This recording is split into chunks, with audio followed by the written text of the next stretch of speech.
That plant and the company was very special, still is to me, because it was, in many ways, Bendix, Allied Signal, Honeywell was ahead of its time in how it approached not only employment, but more importantly, opportunity.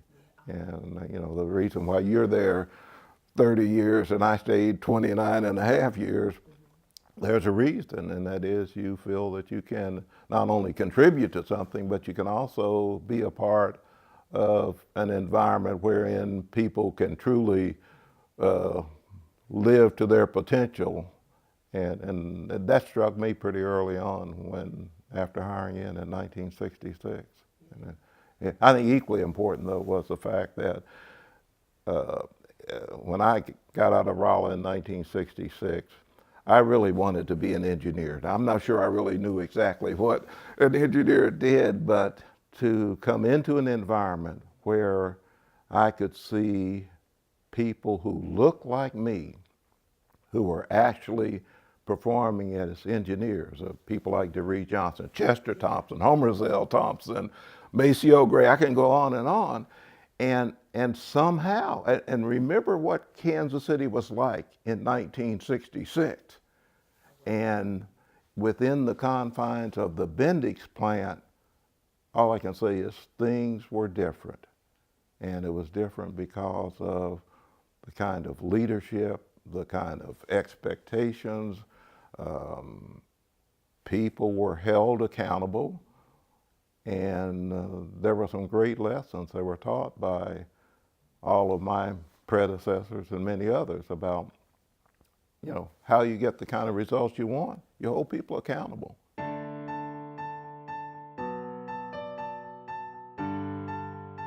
Well, there were many.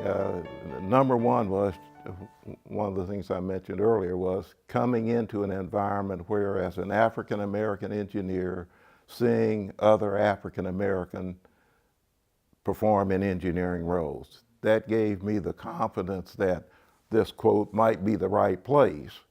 And it also, I think, contributed to the fact that we stayed around as long as we did, because like so many other people, when I hired in, I said, well, nice company, I think I'll come and stay a couple years and then move on. But if you're meeting your goals and objectives and you believe the environment is favorable to what you want to do, you tend to stay and stay and stay and stay. So hiring in and seeing other African American engineers was a big one. Fondest moments were, perhaps another one was seeing Karen Clegg be promoted to be my successor there. That meant a lot to me, because at the time there were very few women in upper leadership ranks within Allied Signal. And you knew then that this was a pretty neat company to be employed by or to work with. And then a lot of fond moments with respect to the numerous mentors and coaches I had. Ritt Ritter, who was the general manager, president before Jack Knuth, was a special friend, and see him retire. I think he retired in about 85, just before Jack took over. And then just a number of people who I saw rise and live out their potential. People like Myra, or people like Jimmy Banks, or I can go on and on and on. But it was, I felt, I told my wife last night, we were talking about Bendix, Allied Signal, Honeywell. I never had a bad day when I walked into that plant. I always looked forward to going into work, and that says a lot about who the company was and who we were as a team. And so it was, still is a meaningful place in my heart.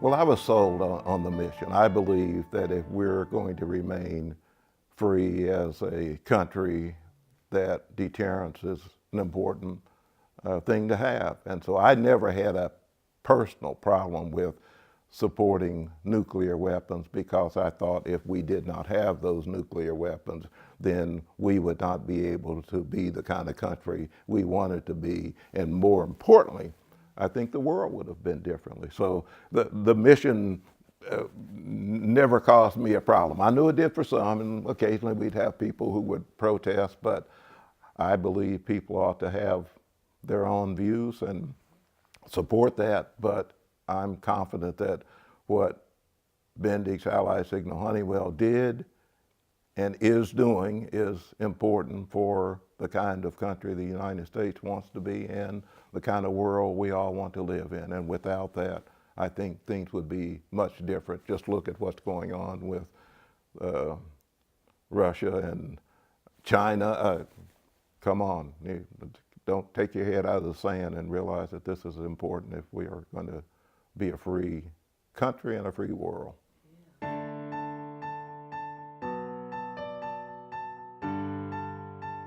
Well, it was a mixture because we were not one mind, we were not one people. What was most important to me at the plant was how I truly believed that if you had aspirations, you could live up to your talents and abilities. And the culture was set, and I knew briefly Bob Quirk when he was the general manager. Ritter and I became very close friends. Jack Knuth, close friends. But it was, the culture was established from the top down, and it went sideways, crossways, so that it was a part of who we are. We treat others the way we want to be treated, with dignity, humility, and respect.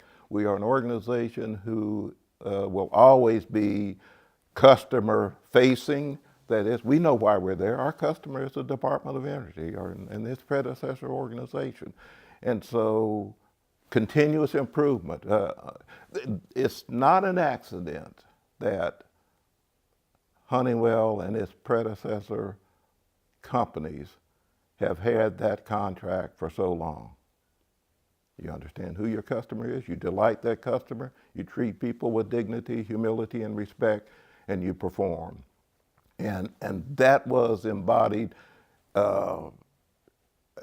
in not just one or two people, it was throughout the organization. It was, and is, I still believe, through all, whether it's 4,000, 5,000, 8,000 people.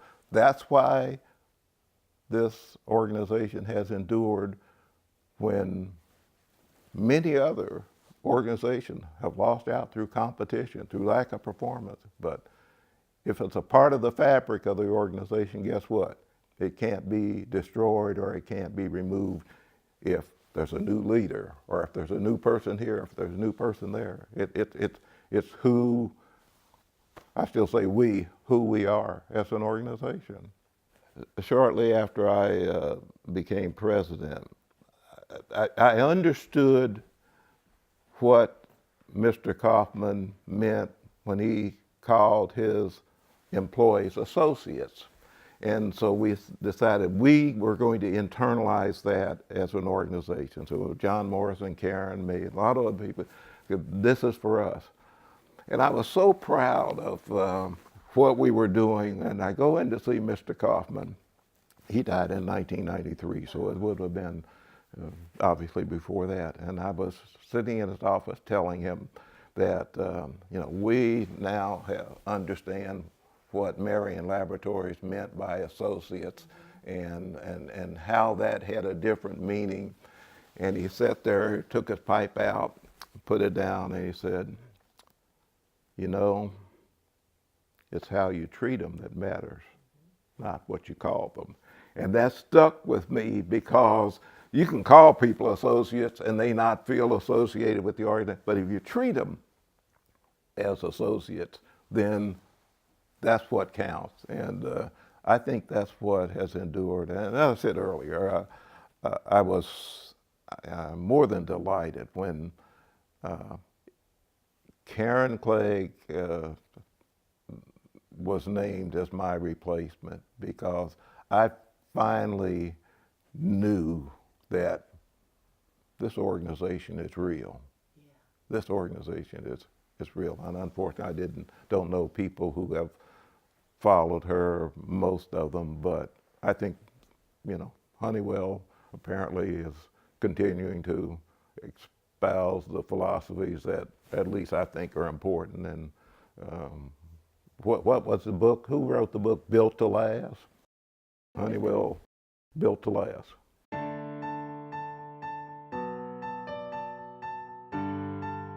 It was not as common as we would have liked. As I said, I felt, and being in the components engineering and traveling a lot, I'd go to other companies and didn't see the kind of inclusiveness.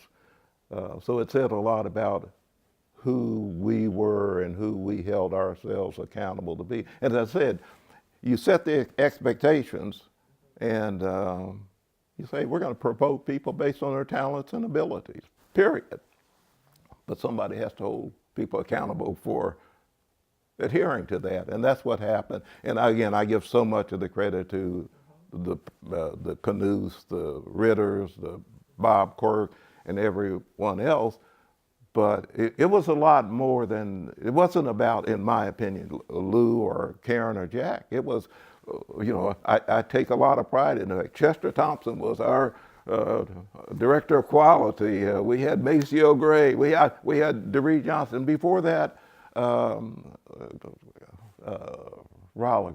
Curtis Watson. You probably didn't know him, or Reuben Crenshaw. As I said, it helps an organization if you can be in an environment that you not only read what is said, you see what's going on. And that's what was most important. People could say, yeah, I think I can get there because I saw him there, or I saw her there. And we had, Michelle Stein. I can just remember so many people who it was just neat to see them grow. Keith Lee Lake, who became the general counsel, Dana Badgerow before that. There was something about the organization that said, here's a place you can come, and if you've got the talents and abilities, were we perfect? Absolutely not. But if you got the talents and ability, you can do okay. There was something, I keep repeating myself, there was something different about that organization, and it started with all those people before any of us, and that's why it has endured. It's great place to be. I wouldn't trade that experience for anything. And it was good for me, although I had some concerns about retiring as early as I did in 1995. It was the absolute right thing for me for two reasons. Number one, I had this opportunity to go join the Ewing, Marion Kauffman Foundation and to lead an organization I think has a meaningful impact. And number two, Karen was ready. And so all of the things converged, but I'd say the other thing that helped me, and I think a lot of it was how many people were willing to wrap their arms and talent around mentoring and coaching me. And it wasn't just people high up in the organization, it was technologists. I can go down and I'll leave people out, but Roger Hitch, John Bryce, Don Vickers, Jim Crispino. I mean, I can just go on. And these were people who helped shape me, and that's a part of the environment that was developed, and I hope and pray it's what still exists.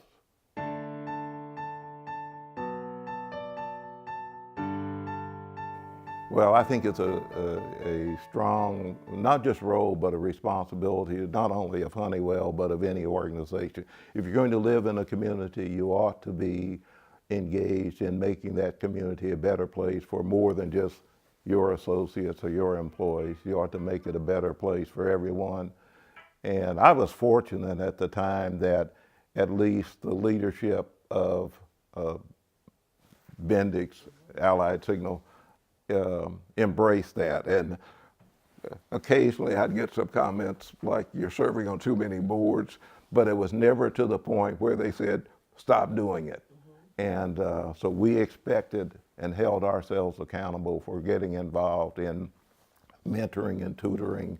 I think about all the things that people like Leon Dixon did at W.E.B. Du Bois Learning Center. I think about all the things that Chester and Maceo and DeVry and a lot of other people got involved in, Christmas in October and Habitat, all of those things, and then serving in advisory capacities. It's a responsibility, and more than ever before, I think it's accepted as a responsibility by the leaders of the organizations, and that's why this is a great place to live. That's why we continue to make it our home, because it's we've come a long way.